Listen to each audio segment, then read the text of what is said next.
Charlie.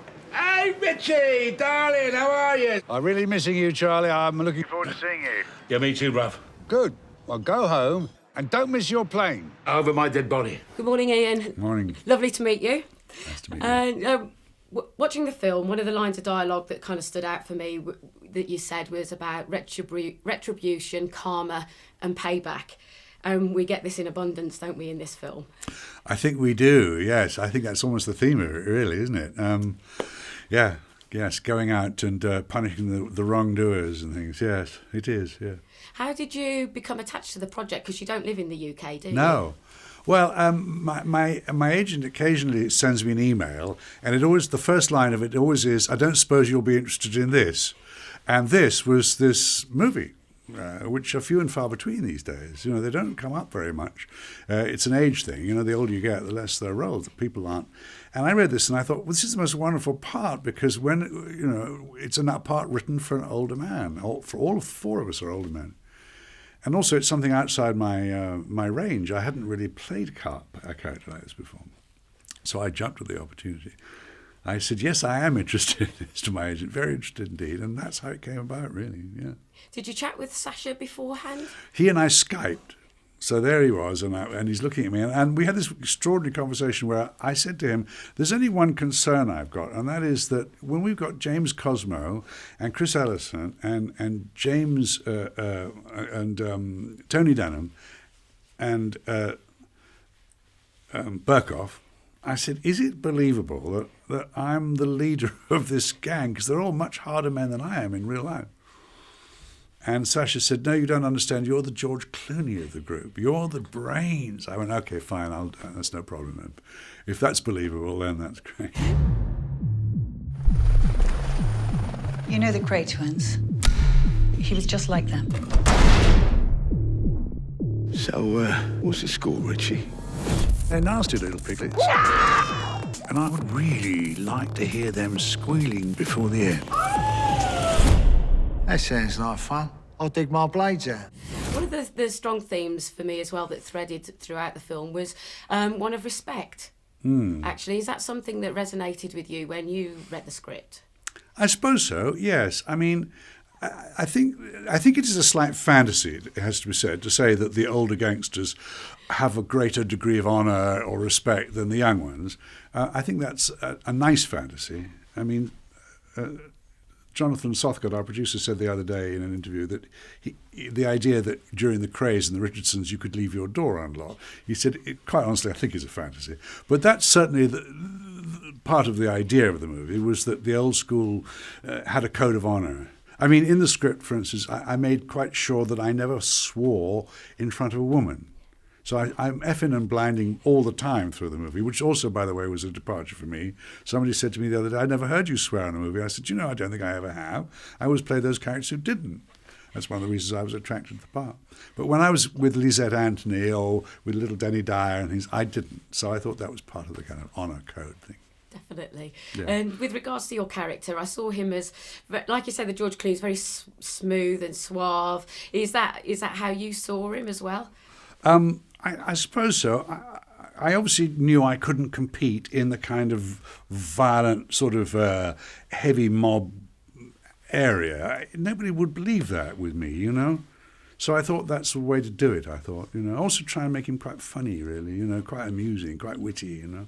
Otherwise, again, you have to believe he leads these men. And one of the ways he does it is because he's got a command of the English language and he can amuse. Mr. Archer, Detective Inspector Taylor, if you interfere in my investigation in any way, I will have you put inside. You can either make this easy or we can make it hard. We're talking about killing how we used to. Did you, as part of your research, go back to the old days of the Crays and to find out kind of techniques and actually how they did rule the manor? No. The word research doesn't really come into it as far as I'm concerned. Listen, actors have worked in different ways. A lot of actors do a tremendous amount of research and all the rest of it. I have to say I'm not really one of them. I would if I thought the role really required it. But this is the thing about most parts, is that what's on the paper in the script is what you're doing. And you can have all sorts of theories about what he had for breakfast and what his mum was like and all the rest of it. But I've never understood quite how one translates that into the screen, you know. But audiences aren't really interested in that. So I've never been a great one for that. I've seen enough footage of Crays and Richardsons in my time to know what they were like, but I also don't think these men are like the Crays and Richardsons in a way, you know. They're more of a fantasy gang, you know. I know it's the Crays and Richardsons are referenced in the movie, but I do think it's more of a fantasy, really. So you could research yourself for 100 years and not really get any better at it, yeah. And you mentioned your fellow actors, that you all work as a sort of a part of a crew, don't you? So did you have much time? Because with independent film, there isn't often a lot of time for rehearsals and things. So how did you kind of build up that sort of team between you, really? Well, if there is a team spirit at all, that must come from the way that the script is functioning. And we all liked each other very much indeed. We got on immediately. But you're right. You walk onto a set and you're in a scene, and you're playing a scene with men you've never met before or have in passing you might have known. I suppose that's called acting, really, you know. I mean, the only scene which I really did work on a bit was my scene with my old friend Nicky Henson, who plays this corrupt old retired police officer. And because it's a 4-page scene, it was the longest scene for me in the movie, and because I'm quite old and it's quite hard to get the lines in my head, I called him up and we spent the day before shooting it, working on it and rehearsing it.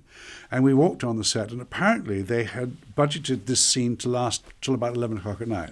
But Nicky and I finished by 7. We'd done it, you know, because we came in incredibly prepared. We really knew what we were doing. Yeah, it really makes a difference. So that was fun. But also he was an old friend, and I could call him up and we could spend the day together. I mean, the other guys I don't know, but they're now friends and they're wonderful. I love them all. Yeah. What's it going to be? I don't want no one else going missing. Like, go find my boys. This is going to end up bloody. Sounds like I've got to work through my tea break. Well, there goes our no claims bonus. And one of the other things that you have to do is that there's a kind of fight scene, so that there are choreography that you would have to learn as well. How did you embrace that? Well, Sasha said, Ian, can you do this? Do you want to do this? He said. And I said, what is this? He described it. I went, I think I can sort of do that. I mean, in my young days, I would do fight scenes. I would do the full thing. But I can't do that now. Of course not. So they kept it to a minimum. And as I was doing it, I thought, God, you're slow now. You used to be able to do this without even thinking about it. Boom. Not anymore, no. So they were very careful about asking me only to do what they thought I could do. They were very kind to an old man. And technology is kind of part of this film as well. And even behind the camera, they're shooting on a new 4K camera. How does that affect you as an actor who's probably used to working with film? I was stunned by it. I was stunned by the techniques they're using now. I mean, when I was a young man, the cameras weighed 4 tons. They were this big. You couldn't, you know, most of it, by the way, was soundproofing because the cameras were very noisy back then. But these little tiny cameras you can take anywhere. It's nearly all handheld, the movie, but all handheld with steady cams, so there's no juddering or jiggling about. It's smooth as anything. The lighting now you can do with just a few little bulbs somewhere. The whole technique of shooting has become extraordinarily different and very efficient, and you can now make a movie which looks great with very little time and money. Yeah. And with regards to your own work, you've authored books yourselves. Would you see them or like to see them adapted for the screen? Yes, there's an option on all my books, actually.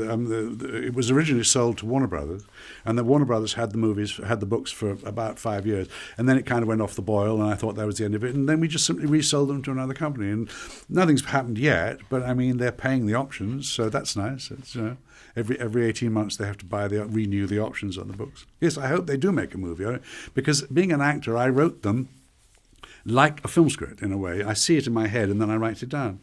So they're already in movie form, in a way. Yeah.